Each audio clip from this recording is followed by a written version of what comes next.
Coming up on this episode of Nintendo Cartridge Society, we're both wearing hoodies, which means it's chill season. It's dangerous to go alone, so the Nintendo Cartridge Society goes with you.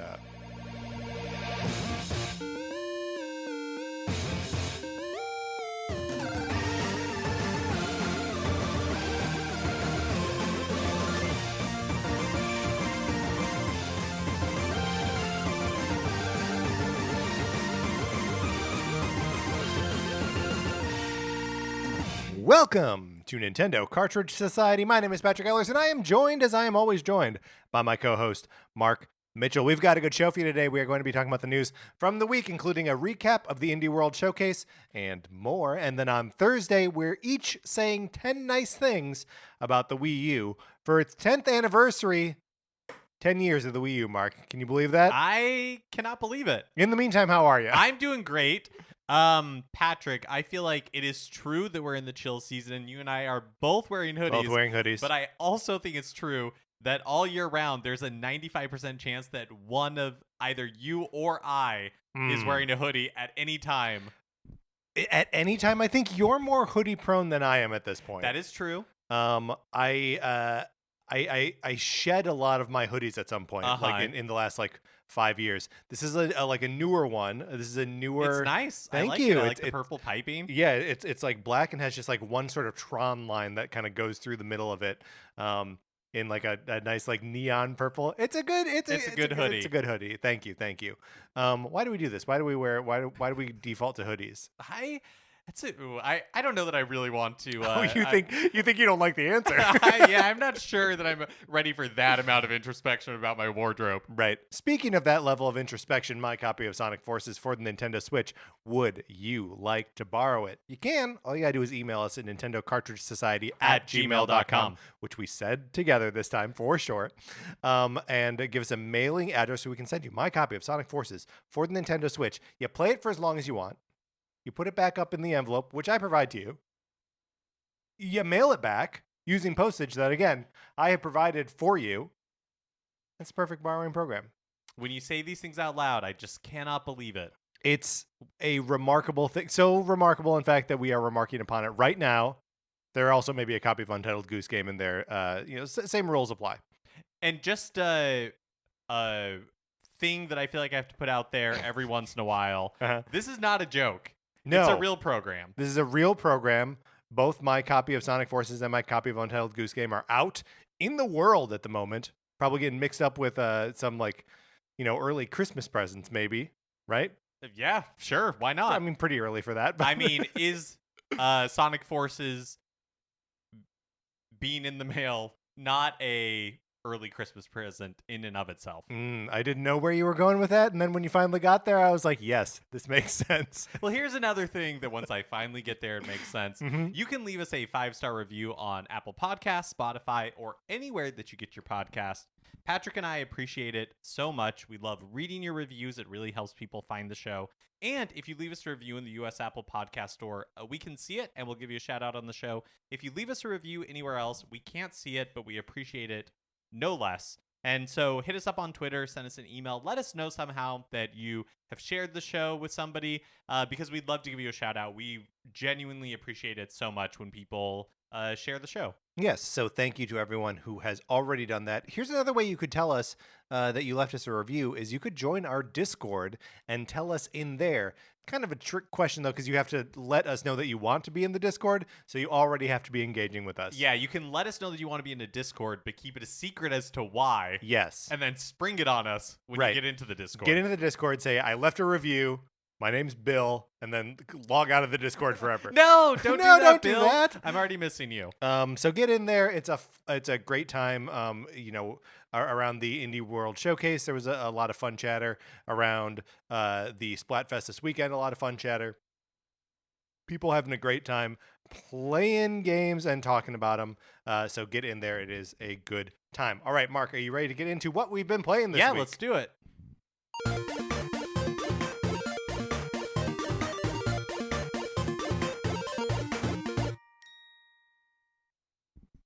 So later this month, no, I guess maybe next in a couple weeks, we're going to be going on the Super Gamer Boys podcast to play and discuss The Legend of Zelda: A Link to the Past. So Mark, I had a root canal this weekend. Oh my gosh.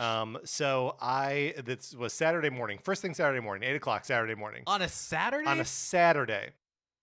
And so I got home, walked home from the dentist, because I walked to my dentist because it's close enough for me to walk. I got home and was like, here's what I want for breakfast. I'm going back to bed. And so Sarah went and got us breakfast.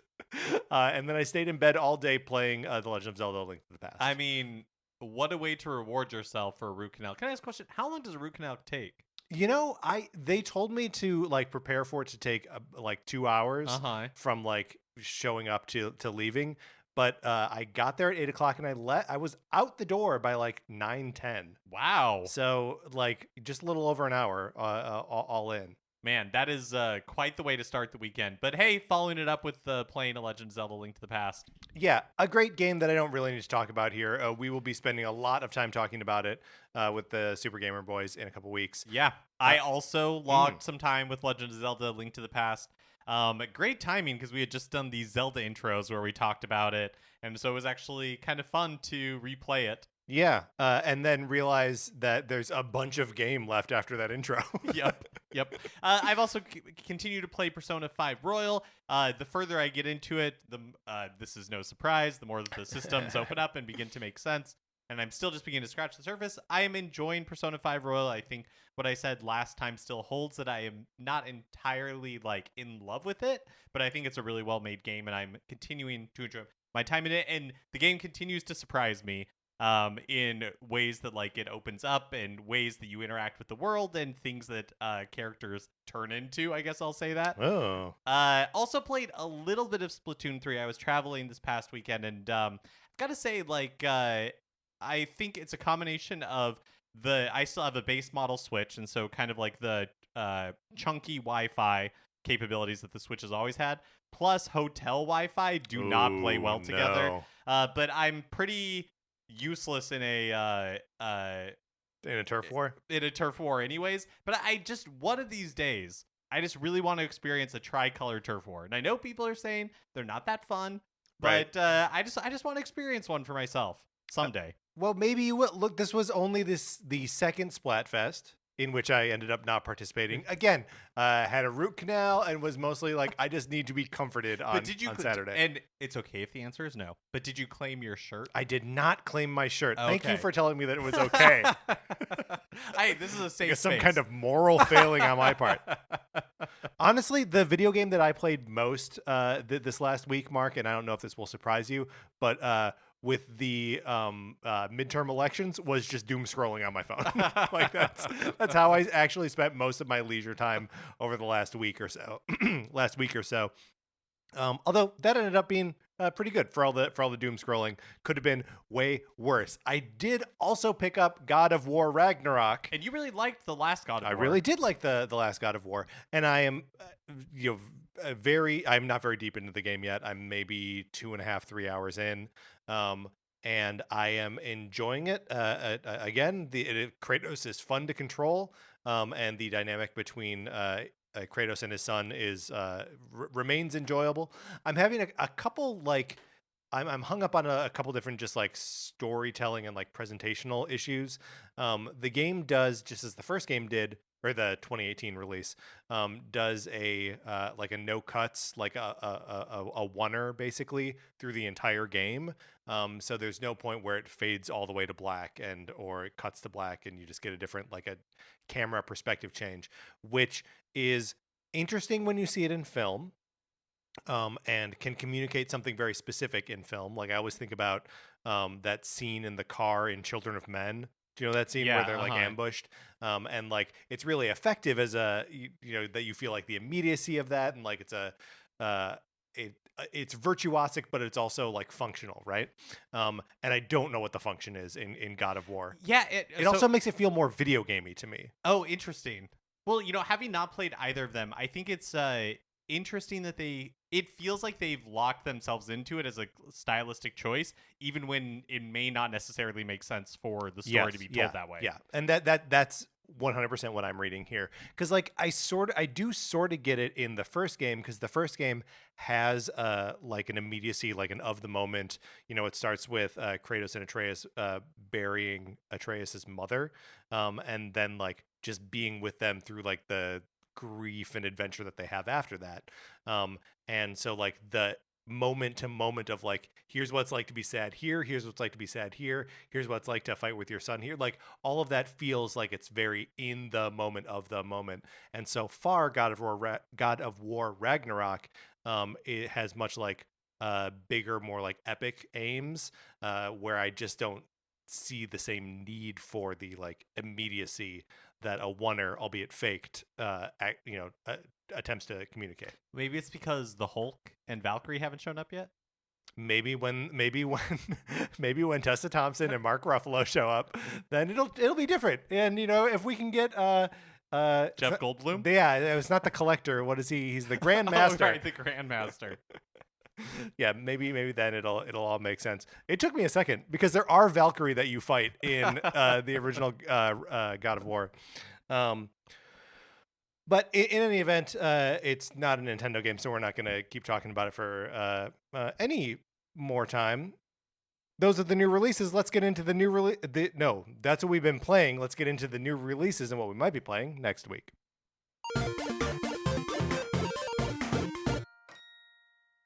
This Friday, Pokemon Scarlet and Pokemon Violet are released. I don't believe it. It is crazy to me. It feels not that long ago that they were revealed. Yeah, and now here we are. Yep. On the week that they are released. Mark, have you made up your mind about whether you're gonna pick this one up or not? I think I'm not going to.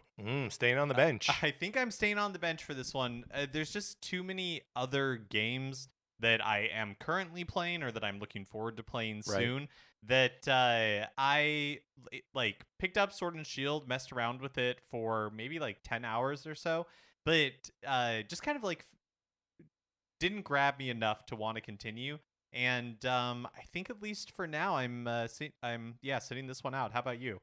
I kind of want to see what the consensus is about it when it starts coming out, because like there are always two kinds of Pokemon reviews, right?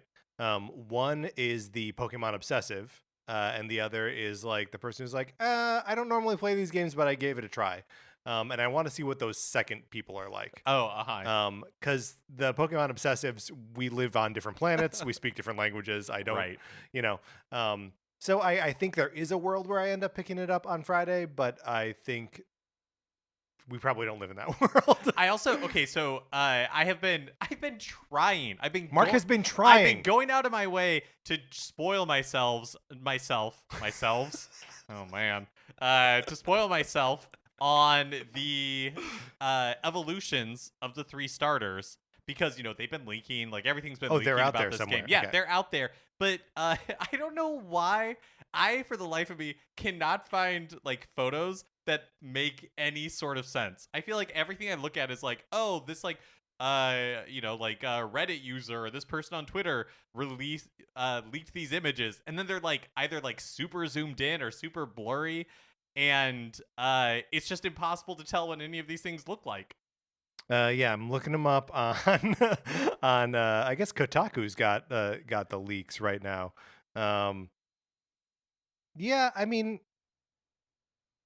they do look a little bit on the blurry side. Also, I don't know if I understand all of these, all of what I'm seeing. Like, what is happening? I don't know. But I will be interested to, if you got one, Patrick. Yeah. If you end up picking it up someday, are you a Scarlet or a Violet? That's a great question. Which one is the future motorcycle? Aren't they both? No, one of them is like an old fashioned motorcycle. Oh, okay. And the other, because there's the Miraidon and Koraidon, and one of them means like ancient, and one means like of the future. I am super impressed. And just like the trainers, or not the trainers, but like the like professor characters. There's one that's like a cave woman, and the other one is like Future Man. Okay, so I am looking at Miraidon and Koraidon. Yeah. And how do you tell which one is old and which one is new? Okay, so the orange one, the red one Uh-huh. is like he's got like a wheel on his Okay. chest, right? So that's like the classic Oh. motorcycle. Uh-huh. And then the purple one, I think the Koraidon, it's got It like also a has a wheel on his chest. yeah, but it's like a hover wheel. It's, Okay. you know what I mean? It's, Oh, it's, sure, like a Mario Kart 8 Deluxe, thank you. like a hover wheel. Yeah, I buy it. So I don't know. Well, this one feels the most like I don't know, when it was like sword and shield, like sun and moon. It felt like you were like divining something about yourself Right. based on what you chose. Well, and so I think I want the one of antiquity. I think I want uh-huh. the old fashioned motorcycle, and I think I want the caveman lady to like tell me what to do. I think that's what I want. But which game is that? Probably Scarlet. Probably Scarlet. Probably Scarlet. And then Resident Evil 3 yes. clouded digital edition is released on Switch eShop this Friday as well. Yeah, I have a copy of that on the PlayStation 5. I should play it there. All right, Mark, let's close out the new releases. Which brings us to a regular segment on our show. It is time for 433. In 1952, American composer John Cage wrote a piece called 433, wherein a performer or group of performers didn't play their instruments for 4 minutes and 33 seconds. For the purposes of this show, our instruments are talking about Nintendo. So, for the duration of one performance, 433, Mark and I will talk about something not at all Nintendo related, thus fulfilling the contract of the piece. Mark, we've been talking a lot about the Disney movies of the Disney animated films of the 1990s. This is from Disney Animation, so like none of the Disney afternoon movies are included here. We ranked villains, we ranked cute animal sidekicks. Now we're going to rank the music or songs from these same 10 movies. And I think all of them have, again, it's The Rescuers Down Under, Beauty and the Beast, Aladdin, The Lion King, Pocahontas, Hunchback of Notre Dame, Hercules, Mulan, and Tarzan. I think all of them have songs except for The Rescuers Down Under. Right. So I may move right now, again, to just eliminate Rescuers Down Under from this list. Harsh. What can you tell me about the music from Rescuers Down Under? Okay. The opening of The Rescuers Down Under is very cool. I don't know if you remember it at all, but it's basically like there's like didgeridoo. Yes, there is, but it's like all like little like insects crawling through the grass, and then it kind of like pans up to this plain in the Australian outback with all these what look like flowers. And then the music kicks in, and you're like zooming through the plane. Right. This is that early computer animation. And then it finally like closes in on the house where the main character lives. It's very effective, but I agree with you. Like, how do you compare it to the Broadway style songs of the other entries? So here's what I'm going to suggest. Okay. Because we're going to be like pitting songs against other songs here. I feel like we should just pick an individual song to represent each of these movies. Okay, I like that. And then we'll run them against each other and likely run out of time before we even assign a song to each movie. So for Beauty and the Beast, I think you got to go with the opening song, right? Like the town song? Yeah. There goes the baker with his tray like always. Over Beauty and the Beast or Be Our Guest? Oh, be our guest. Okay, be our guest is the way to go. Okay. It couldn't be Beauty and the Beast. It can't be Beauty and the Beast. We don't have time. We don't to have find time out to argue why you hold that belief so strongly. But I won't challenge it. Okay, so Be Our you. Guest. Aladdin. I'm gonna say Friend Like Me, the genie song. Ooh, so are we going for like all the like fun upbeat ones? Not necessarily. I mean, maybe, but I feel like that is. Or maybe a whole new world is it? Yeah, you're right. Okay, That's all right. a more honest. More honest assessment there. Yeah. This one might be trickier. What about Lion King? So the pop hit, of course, was Can You Feel the Love Can Tonight? You Feel the Love Tonight? But in the context of the movie, kind of bad. Yeah, I think Circle of Life. I think also Circle is of Life, yeah. arguably, okay. And just like as a musical cinematic moment, they end the movie with it and they begin the movie with it. It's very good. Like there's no beating it, and they know No, like it's you have to very start good. it this way, you have to end it the boom and the Lion King. It's so good. Pocahontas. Color of the Wind? It's got to be color. I think so. Colors of the Wind. Can you paint with all the colors of the wind? Yeah. That's a pretty good song. Hunchback of Notre Dame. What is the name of that of like the song? There is one, right? Well, okay, there's Out There, which Uh-huh. is the song that Quasimodo sings, like his like I Want song. Right. There's Does one of the songs actually involve the choir, the like, oh, there's like yeah, I think that's kind of like the motif that goes through the through the entire whole thing. But like the bells of Notre Dame is Yeah. what opens it, and it's kind of like telling the story, and the Jester character, straight up says like, "Who is the monster and who is the man?" Which is kind of the whole thesis of the. It's a little on the nose. Yeah. I think it's got to be Out There then. Okay. Hercules. Go the distance. Go the distance. Got to be Go the Distance. Mulan. Reflection. Got to be Reflection. Tarzan. Here's the thing. Well, and Tarzan is Phil Collins. Phil Collins, right? And what's the name of that song? Oh no. Oh, I guess we'll never know. I guess. Okay, there's a couple of them. Is it? Wait, do we want to end or do we want to suss this out? We want to suss it out. Okay. I mean, we're not going to rank them. We're so far over time already. Yeah, what we did definitively determine is that Beauty and the Beast cannot be represented by Beauty and the Beast. That's right. For reasons that will never be explained. No, never. Tarzan. So there's You'll Be in My Heart. That's which the is one like, I meant. Okay. Yeah. Is that the one that he won an Oscar for?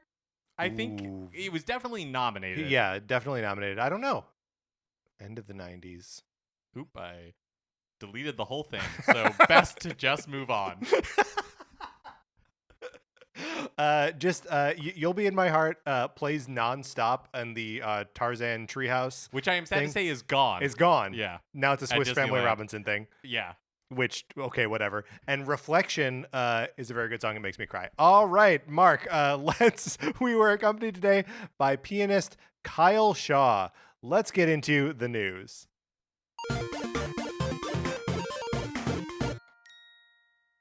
So, last Wednesday, November 9th, Nintendo held an Indie World Showcase presentation a little earlier than they usually hold it. Generally, the past couple of years, it's been in December, but in November this year. We're going to recap it in our usual style, though maybe a little faster, just so we can get to a couple of other news items without this being like a 3-hour episode. Right, unless you want us to be doing 3-hour episodes. I don't think people want that, right? I don't think that's a pretty big commitment. And also, I don't want to do it. Yeah, I mean, but before we dive in to this presentation, how did you feel about it as you were watching it, Mark? I thought it was nice, I guess, for lack of a better word, because I have zero expectations really with these Indie World showcases. There are like titles that I'm interested in. Like, it's been a while since we heard an update on Sports Story, until this point. What is the one? Sea of Stars? Sea of Stars, yeah. Keeping an eye out for always. Like that one we didn't hear anything about, but otherwise it's kind of like I think there are some nice surprises in here. There are some games that I wish I had time to check out, or like that just seem fun or relaxing to play. And so I think it's always interesting. I am deeply, deeply curious how these things are curated and how Nintendo finds like the developers to feature and what like guidance they're given for their like pieces in it and all that kind of stuff. Right. Well, and also like what they ask them for and then what they do with what they're given. Like, do the Venba developers, did they send like 30 minutes of footage and they were like, we are going to trim this down to 40 seconds? Yeah like the whole like production of an Indie World showcase. Yeah, fascinating. I'm so fascinated in. But yeah, I thought it was nice. How about you? Yeah, I mean, I actually I usually feel pretty up on these things because there's always a couple examples of like the kind of game that I like to play, especially out of like an indie showcase where like there's going to be one like retro style 8-bit platformer of some kind. Like there's going to be one in there. And we didn't really get that here. So I think this is probably like among the full Indie World showcases, maybe among my least favorite. But I harbor no ill will towards it or the people who are excited about the games herein. I just wasn't particularly moved by this set of games. Well, it was a 26-minute presentation hosted again by Mariko and Tyler. Opens with the now standard, and I just have to... At what point do we stop doing this? Where it opens with like the white card with black text, that says due to COVID-19, things might be delayed or not. I don't, it's really long, but basically it just says like things might be delayed. But at this point, one, just kind of feels unnecessary, and two, games are delayed all the time. Yeah, in the before times, in the now times. I mean, I feel like this is just a new thing that's on all of Nintendo's materials. It either could go away in 2023, and like that's the cutoff, right? That at that point they're like, we don't need the messaging anymore, or it stays forever. Like, and it could go either way. I feel like it's the exact same thing as the Advance Wars 1+2 Reboot Camp, where it's like they could release that tomorrow, or it could never come out. Like, either avenue seems just as likely. What do you think? Yeah, that would be interesting if they were like, okay, 2023, we're gonna stop doing it, but that means that this Indie World Showcase has to have it. Yeah. It just feels like it is just a given in the world, right? I just don't know why they feel the need or desire to keep it in front of all their presentations. Yeah, I recently watched something that had a disclaimer at the beginning of it that said it was filmed before the pandemic, and that's why people aren't adhering to like distancing or masking guidelines. And here at the end of 2022, I'm like, oh, what? Okay, it didn't make sense to me. Quick sidebar. Yeah. So I was in the Chicago airport over the weekend. We're getting through this so fast. I know, we had such high hopes. I was in the Chicago airport this weekend. I just forgot to talk to you about it beforehand. Right. So that's why I got to do it now. Right. And they were playing. So I think CNN airport doesn't exist anymore. Okay. You were in O'Hare. Yeah, sorry, I was in O'Hare. But they were playing... Talking to a Chicago guy here. They were playing, CNN airport things, but had to have been 2020. So everything... What? Yeah, so everything that they were playing was like, oh, here are these people who, in lockdown are... doing the Everest challenge by walking up the stairs in their home, every day until they are making it to base camp. Or here's a family in Central California who built a Target and a Starbucks for their kids in the backyard because it's their favorite shows. And it makes them feel normal. It was so bizarre. That is so weird. And it made me feel sad. And weird a little bit because it was just such a weird specific moment in everybody's lives, and it is so weird that it's just this little time capsule that is just playing at gate H9 in the O'Hare. Yeah, it was so weird. Man, it would be wild if in the future there was just a channel that played the 12 months of programming from April 2020 to March 2021. Oh yeah, on YouTube, how there are channels or videos that are watch the Titanic sink in real time. Yes, and basically it's okay it's basically the same thing. From February 8th or whatever of 2020, we're just gonna play CNN in real time for the next 2 months or something. That's torture. You could torture someone with that. Okay, all right, talking about the presentation. Yes. Yeah. First game up, Venba, releasing spring 2023. It's about an immigrant mother and her family coming to Canada in the 1980s, and it's described as a narrative cooking game. The devs in their video say that these stories of immigrant families are often told from the point of view of the kids, but as they got older, they thought it'd be interesting to tell a story like this from the parents' perspective. Love a cooking game. Cool to see one with a perspective, a point of view about itself.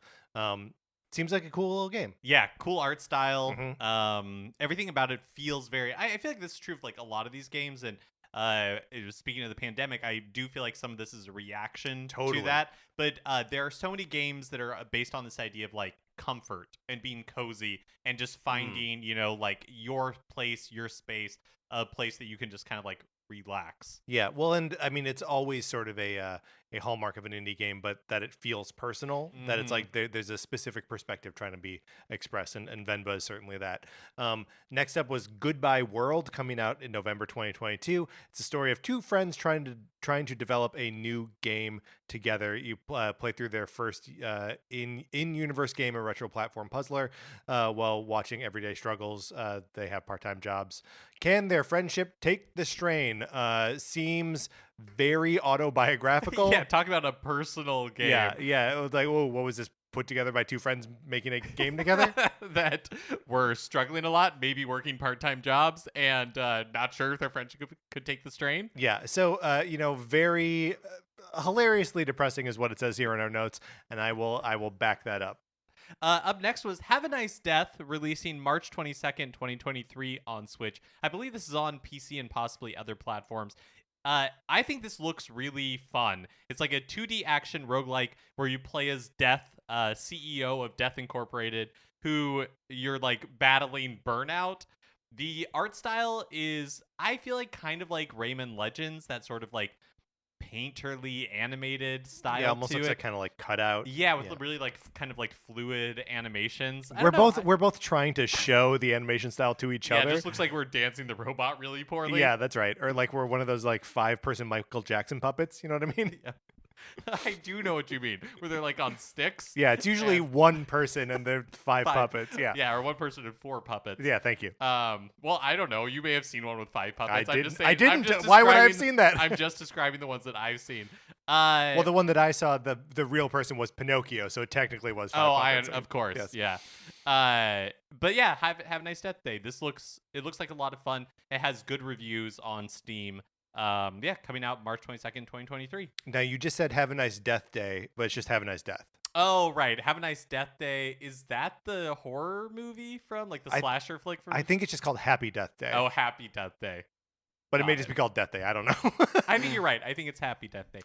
Also, just want to point out, March 2023 is really popular. You have a Nice Death on March 22nd, 2023, and then, like, another game on this list, I think comes out the 23rd of March. Oni, the Road to the Mightiest Oak, comes out March 9th. Okay, I feel like there was another one, but we'll get there when we get there. Next up was Aka on December 15th. It's a you'll have to actually help me remember, but I remember they were talking about like hand drawn like Disney style animation. Yeah, so they talk about like they're really passionate about the like traditional animation, like that hand-drawn style, and they had both worked in feature animation before, and so they wanted to kind of bring the feeling of those movies into a video game.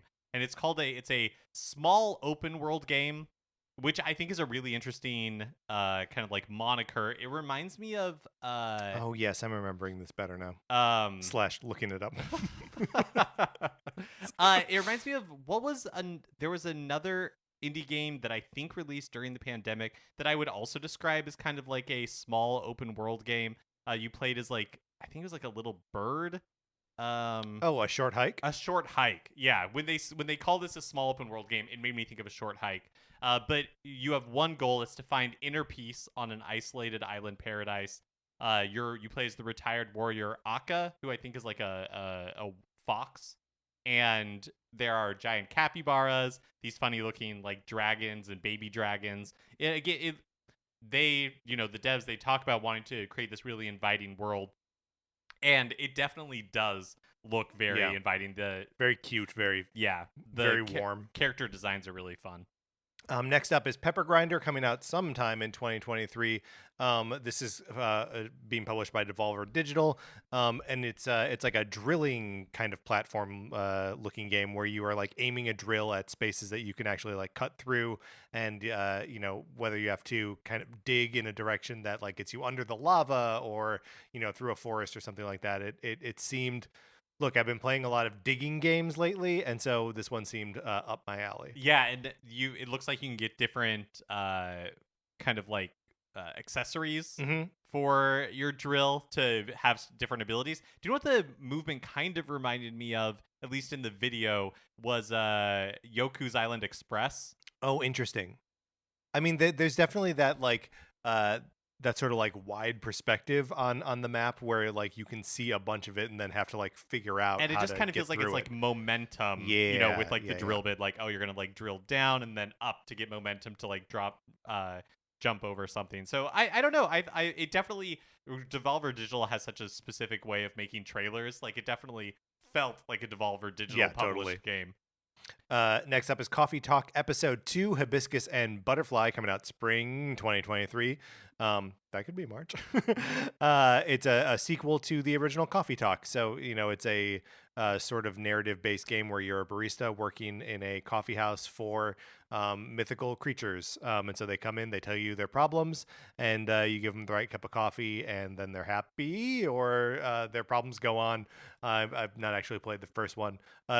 Neat to see this series continuing, that they got enough success with the first to make a second. Yeah, and this is another one that I totally think of when I think of like cozy games. They talk Yeah. about having like a lo-fi beat soundtrack, Mhm. and it's all kind of my favorite atmosphere in games, like a rainy. It's rainy. So I've had the original Coffee Talk on my Switch eShop wish list forever. Never picked it up when it's gone on sale. I saw that the first Coffee Talk is for Nintendo Switch online subscribers in Japan, the game that's Oh. available to them now. How they have that kind of like trial program, but not in the US so far. But yeah, like you, happy to see it get a sequel.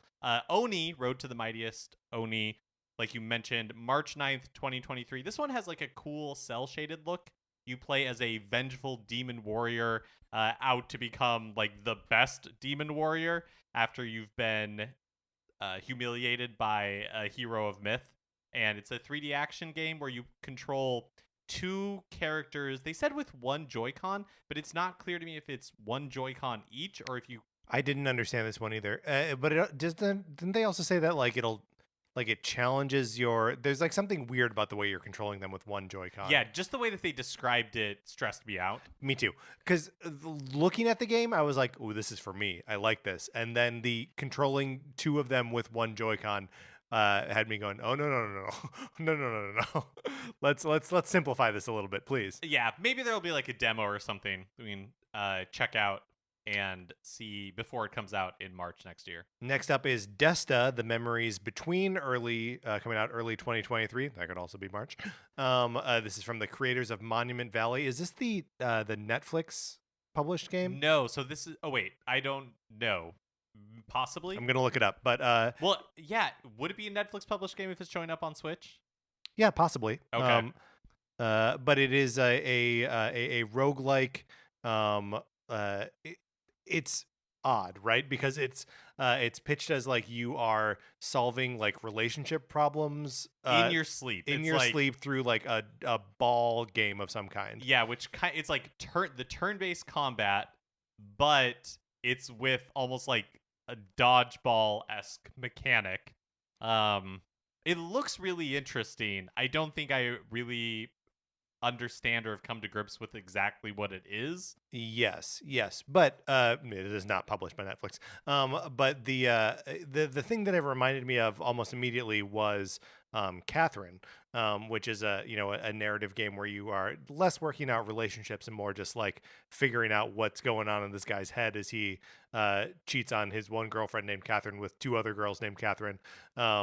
And how you work that out is through these puzzles that like happen while he sleeps. So a similar like relationship between gameplay and narrative, but maybe totally different. But a strong pedigree coming from Yes. the creators of Monument Valley. Mm-hmm. Up next is a Space for the Unbound, released in January 19th, 2023.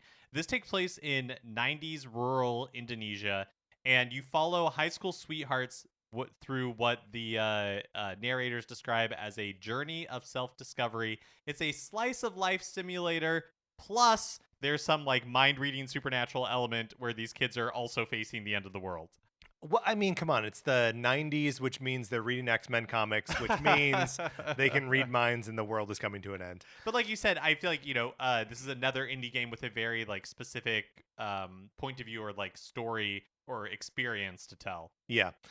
Speaking of spring 2023, could also be March, is Dordogne, which is a game where you are playing as a woman, both as she's like a young adult and as a child, and it's got these gorgeous like watercolor sort of graphics, and it looks like you're taking Polaroids, and like I don't really know what the moment to moment of this game is, but I want to spend time in it. Yeah, the like developer video for this one is this French man who I would say is like in his 50s. You can say Frenchman. It was in his like 50s. And mostly what he's talking about is like the feelings that he's trying Yes. to evoke, and with through the art style, like the graphics are incredibly beautiful, but just the premise that they describe, which is a young woman in search of memories she has mysteriously forgotten, plus there's a Polaroid. I'm like, dude, you just did Memento. Yeah, but okay, but like non-violent Memento. We don't know. I'm going to assume the presentation was so tranquil it can't turn into. I wish I could remember any specifics from Memento. Don't trust Teddy. I think that's all I remember. Next up is Botany Manor, coming out in 2023. Could be March, we don't know. It's about a retired botanist in a grand manor. It's like a puzzle game where you are placing plants in locations where they will thrive. The right light, the right water, not getting blown on by a vent or whatever.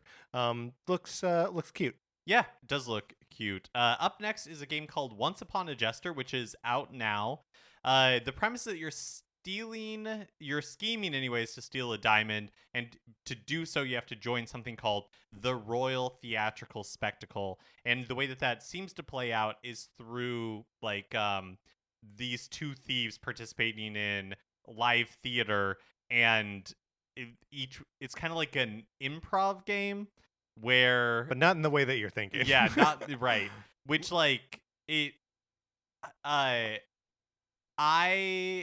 The listeners can hear you squirming right now, Mark. I'm not. Look, it is too close. Minus like the diamond thievery, it is too close to real life. Right. For myself and Patrick, if you don't, Yep, if yep, listeners yep, don't yep. know, we have done a lot of improv theater and a lot of bad improv theater. And Oh, yeah. this just felt too true to life Yeah. for me to enjoy on any level. Yeah, totally. And I'm also not like, and maybe just because I was cringing all the way through the trailer, but like I can't even really tell what the gameplay is. Like, are you making choices while the characters are improvising to like? Yeah, it looks like you're making improv choices, But how that affects gameplay, like whether it's a good improv choice or a bad improv choice, like I can't really tell. right. But Right. the video from the developers talk about how they're musicians and they wanted to capture kind of like the spirit of off the cuff and using like first takes and stuff like that. So just being a lot more casual with it. But I it's just, it is like looking in a mirror and I do not like what I see, Patrick. And so this one is just not for me. Yeah, I'm gonna jump on that not for me train. If someone out there is very excited for this game or has been playing it, like, please let us know. I would love to have a perspective that's not just yours and mine. Up next was Rogue Legacy 2, out now. It's Rogue Legacy. Yeah, which I don't know that I was that familiar with the first game, but so these games are like, they're a rogue-like, so it plays like a roguish game, but with persistent upgrades that you can pass on to your heirs, so you don't like lose your progress entirely when you die, but your heirs, it seems like they all have different play styles, and the Switch release includes the Fabled Heroes update, which came to the game on other platforms, and it includes like a bunch of new characters for you to play with, each with their own play style. I think this game is really highly regarded. It is, yes. A few folks have been playing it on the Discord, and it sounds like it's a ton of fun. And I'm sure I would love it. Just my recent experience with rogue-like games. Up next is Blanc, which is a console exclusive releasing February 14th, 2023. Isn't March, but thanks to COVID-19 could be delayed. Yep. It's We've seen this before, right? We have seen this before. Okay, yes. so it's what they call an emotional tale of emotional friendship between a wolf Huh. cub and An emotional a fawn, wolf cub. and an emotional fawn. Two emotional players work together, and Simple emotional controls. and an emotional text-free story. Right. There's no emotional text in the game. This game looks adorable. It does look adorable, And I'm very interested in playing it. Real like Fox and the Hound vibes, even if the hound here or the hound is a fawn, and the fox is a wolf.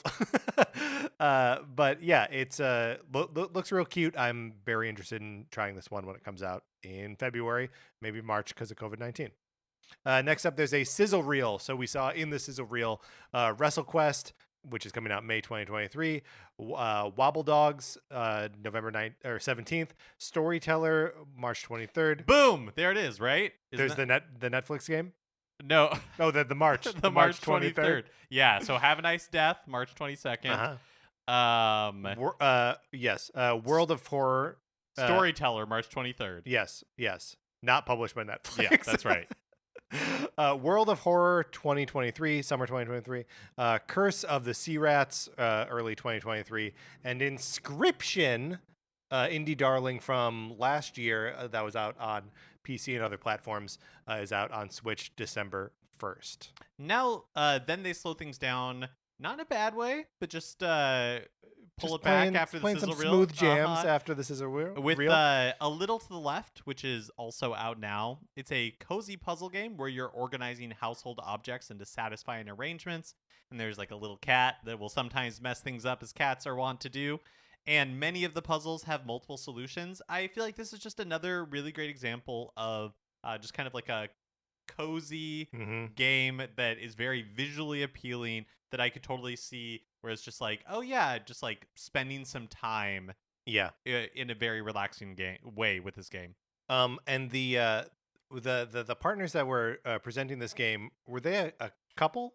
They a married couple? I don't know if they were married, but it seemed like they were a couple. They were living in sin. Yeah, they talked about like sharing a house together and all that kind of stuff. So yeah, it does seem like they're in some sort of committed relationship. Hey, I just don't live for labels, Patrick. No, I know, but I really want to know what we're looking at.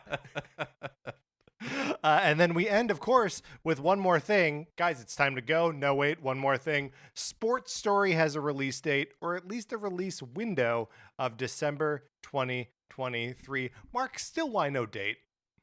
COVID-19, baby. Sure, COVID-19. Yeah, why not? Although these things are always weird because like maybe the presentation was made before a date was locked in, because we've had these things before where they're like even in Nintendo Directs where they're like February 2023, and then immediately afterwards there's like a specific date that for whatever reason isn't mentioned. But Sports Story, hey, had kind of not given up on it, but just had no expectations that it was going to be released anytime soon. I really enjoyed the first Golf Story, and this one seems like it is blowing things up to the 10th degree with golf, tennis, soccer. Plus, when you raise your rank, and you can unlock other sports, including BMX, mini golf, cricket, and others. And then in addition to that, it seems like they've added a lot of other just like activities to the world. In the presentation, they talk about kicking back at the mall, going on quest, exploring dungeons, also exploring your other passions, including becoming a detective and partaking in a bit of espionage, which, Patrick, that feels right up our alley. Yeah, those are two of our passions, I'd say. Let me ask you this. Is this too much stuff? I am a little bit worried because I liked Golf Story a lot. I would say that like it's not that the golf just took too long. I think like it was a little bloated.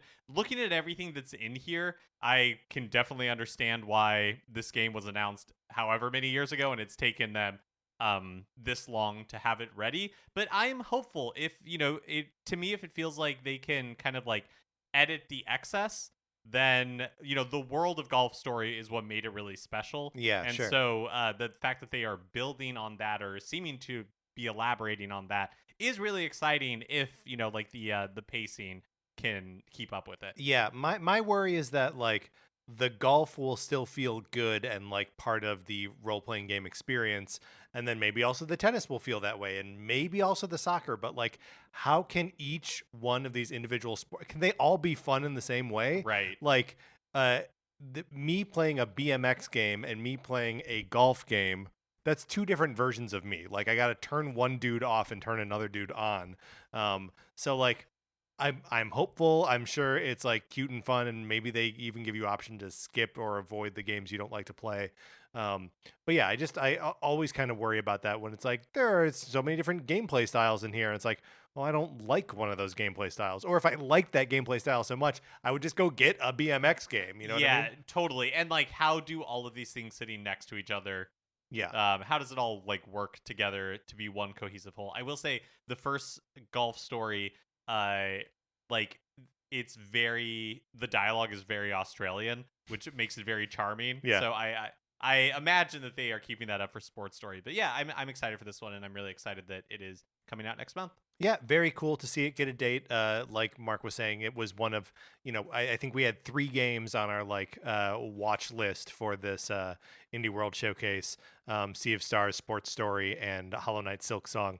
And it's all like kind of punchline too, where it's like we're not gonna see any of those, and then we saw Sports Story, so that's rad. All right, Mark, that was. I'm not going to play transition music, even though that's normally how I would cue it up when we're going to. There were some other things in the news last week. That's right. So just yesterday, Splatoon 3 Chill Season Update was announced, coming to Splatoon 3 starting on December 1st. So you may recall that, at least with Splatoon 2, I don't know what the cadence was for the original game, they had updates every month. And they were smaller updates, but there'd be new weapons. They would, in a bigger update, they'd release a new stage. That is not the release cadence for Splatoon 3. They're doing more of a seasons model where which I think is cool. I think it's cool too. It's just a little bit getting used to compared to the more rapid fire releases of Splatoon 2. So I think like 3 months is what they've promised, is a new season. So we're getting one on December 1st. Chill season includes weapons and stages, new gear, custom titles, victory emotes, stickers, and game modes. So promises to be, and I'm sure a ton of balance updates as well. Right. Promises to be a big update. I like the name Chill Season because I like that it's kind of like holiday themed. I like it but too. I like that it like just fits the general vibe of Splatoon 3, which is just like chill, baby. Right. That it is both in the sort of like radical like 90s vernacular, and also just like describing the weather. And we also got just like a tiny bit more information about Big Run. Oh my gosh, Big Run, which is this was teased months ago before the game's release, which is kind of like Salmon Run writ large. We think it was teased as like when salmonids invade the rest of the world, like outside of just the Salmon Run stages, which very like, and presumably the main city that you're in, which is very, very cool. Splatsville, Splatstown. Why did I even try? I got through the sentence without saying the name of the city, and then I went back for it. So in this trailer, they say that Big Run is imminent, and it is kind of. It seems like it's going to take place with the Salmonids invading the Wahoo World stage later this year, which is not exactly what I was expecting. Yeah. But I'm interested to see how it plays out. Yeah, and I'm also looking forward to see like how they introduce it in game. Like, there's just something like narratively so interesting about like this thing that's normally relegated to Salmon Run is now like out. Will you encounter them during turf wars? Is it something you can control? Do you opt into it? It kind of looks like in the game that like next to Grizzco there's a part that's gated off right now, and in the trailer it looks like that is no longer gated, and so you might go like down or you enter through there or whatever. But like you're saying, I will be super interested to see how they present this. I'm hoping it's kind of like a Splatfest like takeover, where when you go into Splatsville, we know the Splatlands are something, right? I think it's Splatsville. Okay. That the entire world looks affected by it, I think will be very fun. Also, X Battles, another thing that was promised before the game's release, and Splatsville, yes, Splatsville. So X Battles are coming as part of chill season. They require players to reach an elite rank in anarchy battles, and then you can open up X battles. You risk X power to challenge, your way up the leaderboards. They debut on December 1st alongside with 3 new weapons, a new roller, a new charger, and a new shooter, and 10 returning weapons from previous Splatoon games, including some with modified sets. The X battles, X power, and all of that, I will not be engaging with. I don't play anarchy battles at all. Yeah. I in Splatoon 2, I did some of those game modes, but I'm, like I've said multiple times on this episode alone, not super great at turf war, and even worse at like those. I think they called them pro battles in Splatoon 2, but I haven't even checked it out. Rainmaker or it's not a capture the flag. It's the tower one. Yeah. Also, additional stages are being added, so an entirely new stage, Brine Water Springs, and then Flounder Heights from the first Splatoon game is returning as well. So pretty cool. A nice like set of things, and we won't have to wait too long. December 1st is outrageously just like 2 weeks away. Yeah. Oh my gosh. Yeah. I'm super excited for Big Run and seeing exactly how that works. Yeah, me too. I mean, I also like new stages. I think it's all very cool. Also, this past week, Nintendo and DeNA announced the formation of a new joint venture company called Nintendo Systems for the purpose of enhancing, quote, the digitization of Nintendo's businesses. Which I just got to stop us there because, like, in what way is Nintendo's business not already digitized? Like, they make video games. This is the same thing as the Nintendo Pictures making visual content. Yeah. Using Nintendo IP. Just the language around all of this is very funny to me. Well, speaking of which, we have another entry in Great Moments in Copywriting. From the press release, quote, with the integrated hardware-software model at the core of its business, Nintendo also strives to provide enhanced experience and service outside of its dedicated gaming system. In order to provide this experience in a holistic manner, Nintendo is working to maintain and expand its relationship with consumers, primarily through Nintendo Account. Okay, so what we're getting here, Mark, is maybe just improved online services. Yeah, so Nintendo in the past at like investor Q&As and all that kind of stuff has talked about the importance of Nintendo accounts, and they haven't expressly said this, but I think part of it is kind of like platform loyalty and lock-in, right? Like if you have a Nintendo account, there is a way for Nintendo to message you, to like send you emails, like keep you engaged. Plus you have a Nintendo account, so you are probably buying things on the Nintendo eShop, which means when the next console comes out, you maybe feel more of a like loyalty or a reason to get that next, Nintendo console. Right. Well, and all of that becomes, I think, more interesting just as like Nintendo tries to figure out their place moving forward. Like you and I have talked about this before, that like you can only make Switches so much more powerful before it doesn't make like economic or like ergonomic sense to be a handheld, right? So like one way that they can really improve what the system is offering is to improve what the service is offering. And on the services front, I think the Nintendo Switch Online subscription and like the expansion pass is a pretty good. I think you get a lot of cool stuff, a lot of NES, Super NES, Genesis, and Nintendo 64 games. But I think they need a way to get more and more varied stuff out to people like that. That isn't just software, right?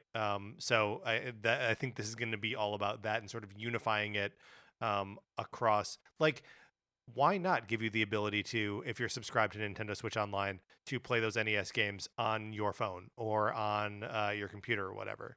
We know that the NES controller for Switch can be Bluetooth synced to your computer or to your phone.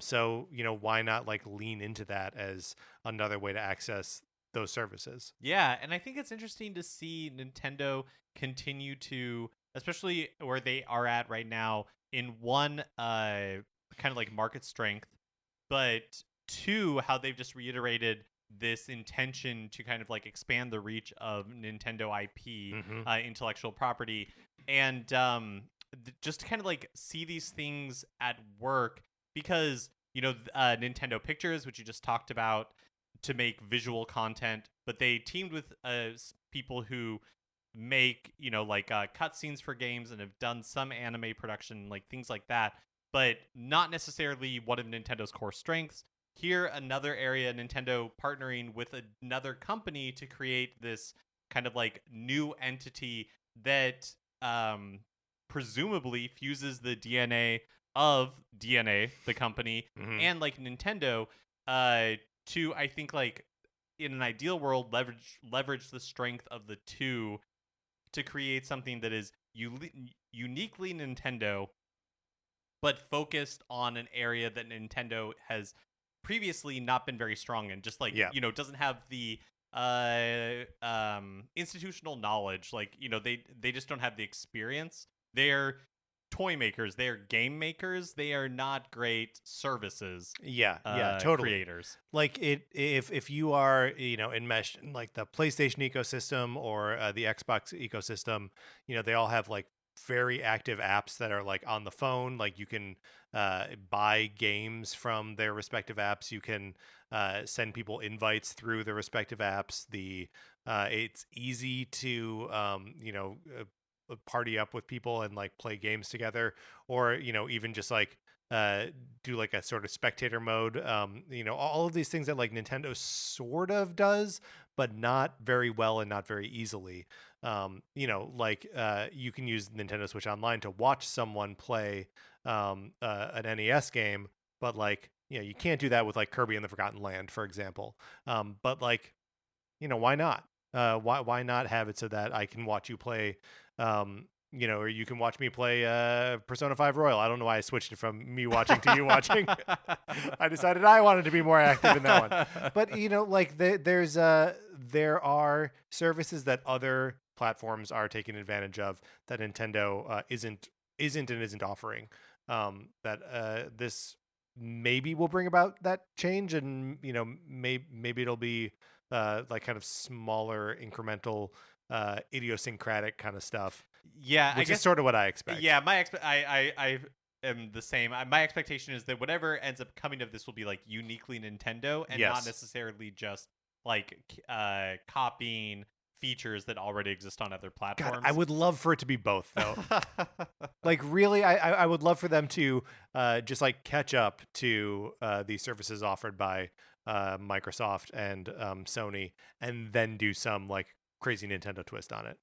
If the company name DeNA sounds familiar to you, it's because they've been Nintendo's development partner on a lot of their mobile offerings. So Super Mario Run, Fire Emblem Heroes, Animal Crossing Pocket Camp, Mario Kart Tour, Miitomo, and Pokemon Masters have all been collaborations between Nintendo and DeNA. Finally, or not finally, Nintendo financial results. The episode's not quite 3 hours long right, yet. That's right. We got to keep going. So just two kind of like small things that I wanted to point out from Nintendo's financial results release and Q&A last week. One, they reiterated that there are currently still no plans for a price hike on Nintendo Switch hardware at the moment. Which is nice. And then second, they just noted that Nintendo has shipped over 77 million amiibo. Okay, so I looked it up, and evidently there are 190 different amiibo currently in print, and this does not include any of the amiibo cards. So I wonder if this number includes amiibo cards. But this 77 million amiibo sold worldwide or shipped worldwide implies that each amiibo has sold an average of 400,000. Which I guess I don't really have anything to compare it to with like other toys or similar products, but that seems like a lot to me. It seems like a ton. Like, how many Luigi amiibos can you sell?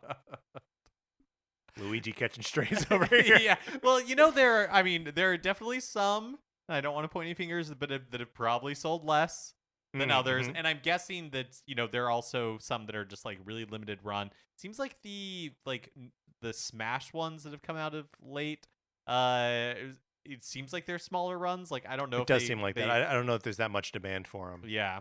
But definitely interesting to get that update anyways. 77 million.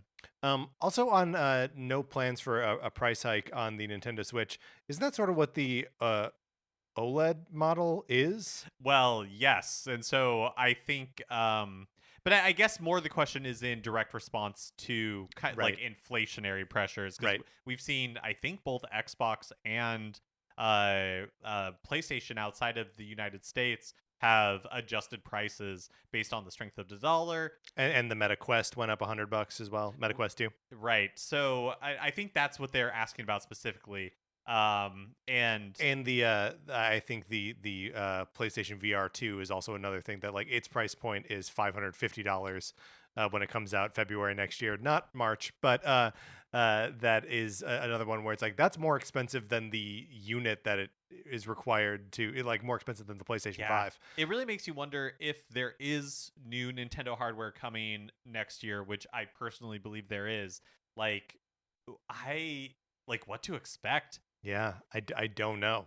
I would honestly I think it's going to be based in whatever these the services that they're going to be cranking out with DeNA. I think that's got to be the heart of it.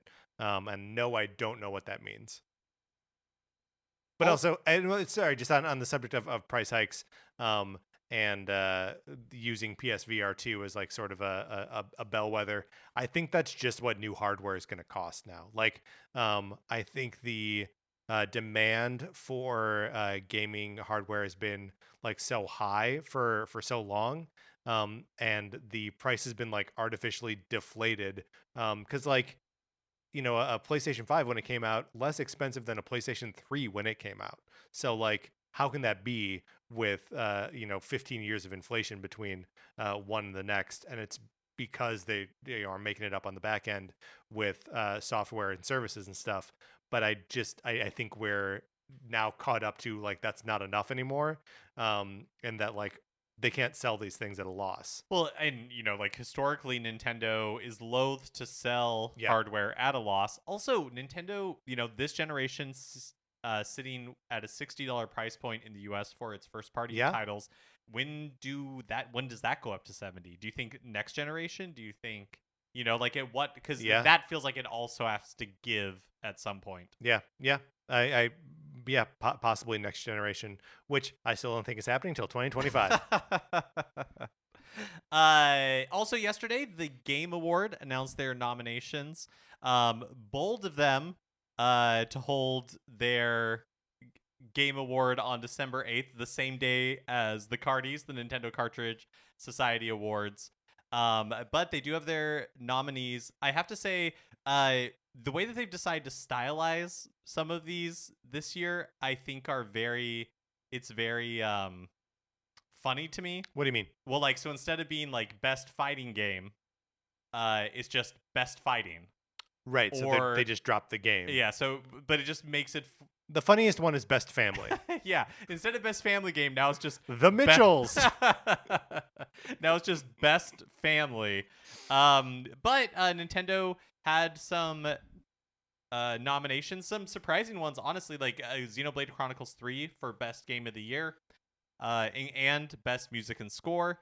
Best action game, Bayonetta 3, Sifu, and Teenage Mutant Ninja Turtles Shredder's Revenge. There are obviously other games in these categories. I just wanted to highlight those that are from or like heavily featured on Nintendo platforms. Yeah, that's right. Best Switch, I guess. Best role playing, Live Alive, Pokemon's Legend Arceus, Triangle Strategy, and Xenoblade Chronicles 3. A great showing from the Switch, frankly. That 3 of those are exclusive, and then Triangle Strategy was a big part of Nintendo's Nintendo and Square's marketing. Best family, Ellers, Mitchell, just kidding.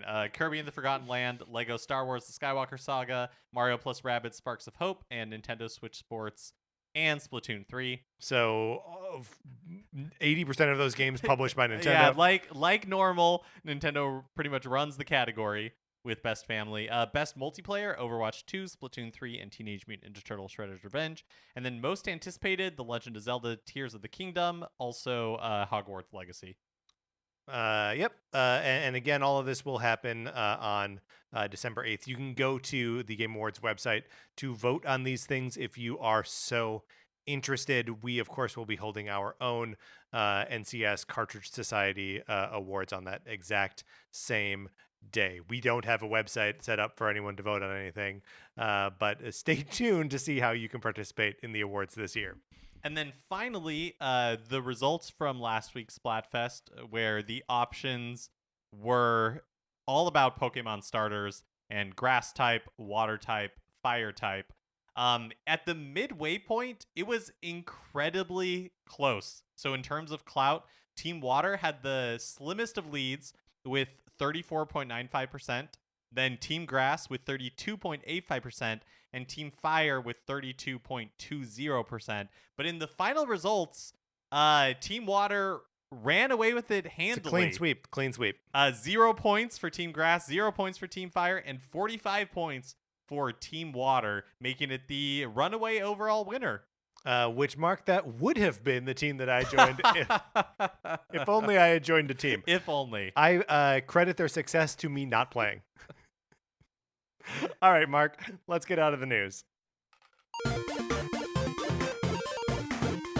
That is going to do it for this episode of Nintendo Cartridge Society. Remember, please rate, review, and follow us on Apple Podcasts. If you like the episode, share it. Facebook, Twitter, wherever you're sharing stuff. We appreciate it when you do. You can follow us on Twitter. I'm at Patrick_Ellers. Mark is at MKE Mitchell. And the show is at Nin Cart Society. There's also a Facebook page, which is just Nintendo Cartridge Society. Anthony DeLuca made our logo. Our theme music is provided by 8-Bit Betty. You can get more of his music by going to 8bitbetty.com or by listening right now. For my co-host, Mark Mitchell, this is Patrick Ellers, saying thank you for listening.